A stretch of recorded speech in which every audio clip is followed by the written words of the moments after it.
Hey, welcome to Project Geospatial. I'm Adam Simmons at the GEOINT 2024 Symposium here in Orlando, Florida. And once again, another year with Google. So thank you for joining me, Sean. Welcome back. My pleasure, Adam. I look forward to this every year. It's Awesome. becoming a bit of a tradition. I love it. So it's almost like my selfies with Cardillo every year too. I got like a grid of the last 10 years with him. That's frame-worthy. All right. So let's see. Last couple years, we've saw the development of Earth Engine to what it is today. So with that said, let's talk about what it is today. And so briefly recap, what is Earth Engine? Yep. And what does it mean for this community? Sure. So Earth Engine is our planetary scale managed service and data catalog for Earth observation.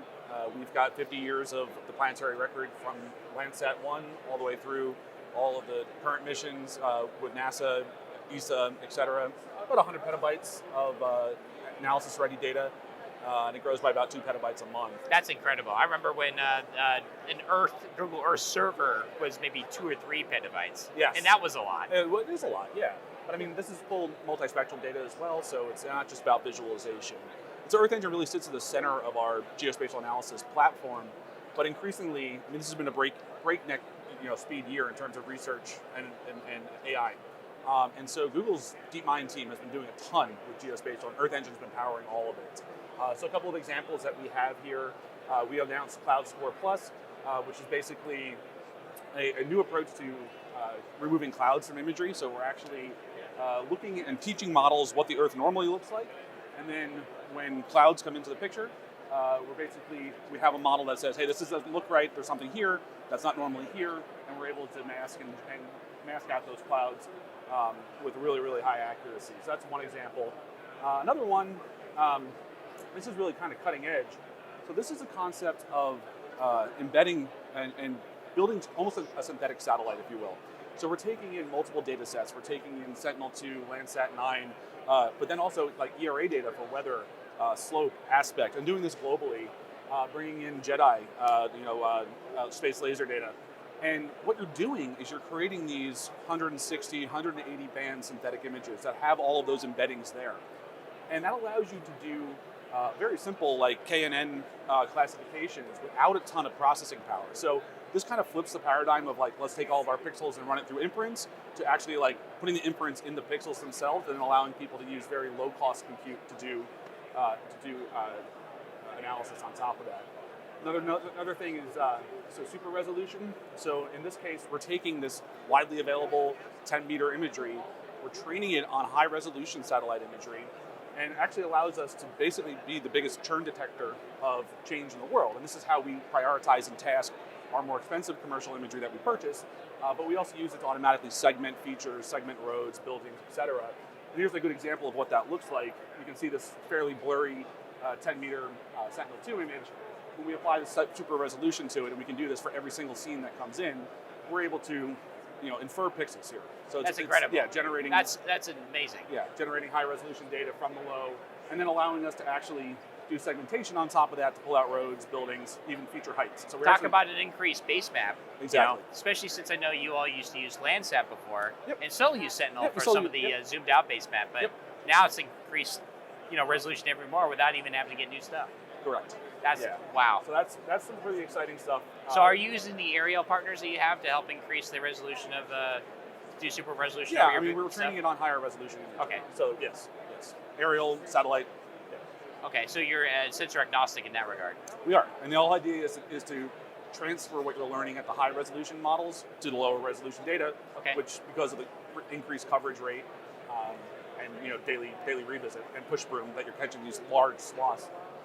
Not relying on single point collects. Is there a limit to how that could be applied, the higher resolution you go to how you apply that? Yeah, so I mean, if we're doing this at 10 meter, you can imagine what we might be doing starting with like 1 meter or higher resolution imaging from there. So yeah, I mean, there's probably a practical limitation as far as you can go. We're trying to keep the grounding, trying to keep it from hallucinating too much, if you will, to make sure, because it can generative AI, it can paint a horse in the middle of the street, just because you want it to, but that doesn't mean that's actually there. So that's what we're grounding it and making sure that we're keeping it on the rails, if you will. Well, you bring up a good question. How do you validate the accuracy of these things? Yeah, there's a lot of research in that space right now. Some proprietary ways that we're doing that, so I can't Understood. necessarily discuss them. But a lot of it is coming from okay.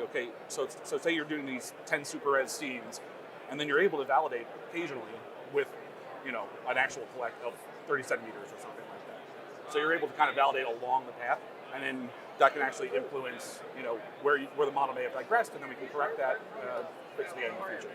Okay, great. Well, I see a couple other interesting things on here. Actually, can you talk to me about the maybe the object detection Gemini aspect? Gemini is a hot new product in Google. It is. It's gotten a lot of popularity next to things like ChatGPT. But how are you integrating Gemini with Geospatial? So most of the time, Google is providing the platform or providing these models, and in this case, this is a combination of ALV2, which is a computer vision model, open source computer vision model. And the idea here is just to be able to take a look at typical object detection. So we can look at a particular image, ask it what do we want to look for. You might want to say, find me all the planes. So that's going to actually run through the ALV2, computer vision. The Gemini piece, we're using a zero-shot model to it's generally trained. And so this is going to be really interesting because while the computer vision piece is not really, breaking news here, right? We've been doing this for a long time. You can identify and track all the planes, but Gemini starts to explain the scene, right? And that's the key there. How do you take context out of the objects that are detected? Correct. And now that it understands that there are planes here, I can go further and say, well, what type of planes? And Gemini now is going to go update that, or should. There goes. It's generating. Okay. Yeah, and so now it's using its general knowledge from Google Search, from our knowledge graph to understand, not just that there are planes here, but where they are, what this airport might be. Are you able to take multiple images, stack them, and define context and the change? Yeah, we can do this on video, all types of multimodal inputs. Oh, that's incredible. Yeah. That's amazing. Yeah. So I think this is, to me, a good next step on what, from the analysis and reporting standpoint. Totally. What can it lead to reporting databases? Exactly, and doing it at scale, right? And it's not to take away an image analyst's job at all, but to be able to say, hey, this is what you used to be able to do. You don't have enough person hours in your workforce to be able to do this globally all the time, but now you can. Great. Awesome. Well, is there anything you'd like to show, tell us about? Once again, I think it's made public that you just made ATO, right? Yes, top secret and secret for that's a big deal for this community. Congratulations to you all for that. Thank you very much. Awesome. I continue on with that question. Yeah. Is there anything else you'd like to share about updates with Google and this community in general? No, I do recommend coming to talk to, we can have private conversations in a correct environment about what's going on with GDC, the Google Data Center hosted. Art of the possible, that type of thing. Correct. Yeah. Obviously, art of the possible is well demonstrated here. Really love it here. What you have. So, from last question in terms of this stuff and the other, this is all pushed through Earth Engine, correct? Correct. So Earth Engine kind of sits in the center. We decided very purposefully about 3 years ago when we didn't have Vertex and we were calling it Cloud AI Platform at the time, that while we had classic machine learning, linear regressions, all this stuff in Earth Engine, this was moving far too fast for us to try to encapsulate it inside of the Earth Engine product.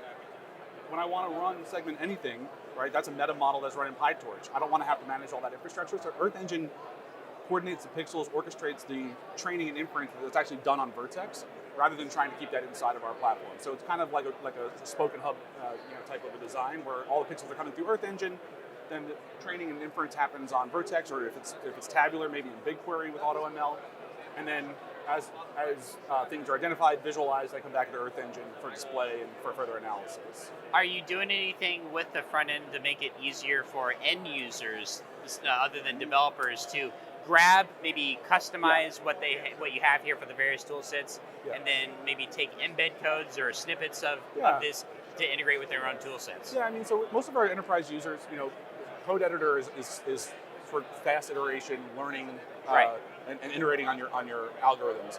Most of our enterprise users are using Python, and so the notebook environment where we're connecting to the data science tools like the PySci tools that exist. So a lot of the visualization and that is happening in notebook environments. Where we put Gemini in there is actually starting to understand as a user's kind of like pair programming and developing.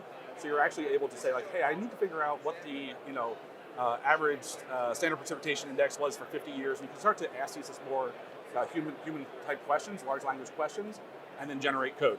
Right. So we're doing a lot in that space as well, because it does take a lot of times a PhD in remote sensing to be able to analyze this data and do it in a way that's going to pass peer review. But if you've already made the object detection plus Gemini, for example, interface, it'd be great. Like, oh, but I need this actually within our site or on our stuff. How do we just grab that maybe embed and start running it off of pointed on our S3 packets or our Google, GC, things like that, and just run with it. Yeah, I think there's a lot of vector in that direction, like that we're thinking about from a workflow standpoint. Yeah, correct. Awesome. Well, hey, Sean, thanks again for another year, another update. Yeah. I'm excited to see how this grows in another year. So yeah, thanks, Adam. Yeah, thank you very Always much. good to see you. And we'll talk to everybody next time.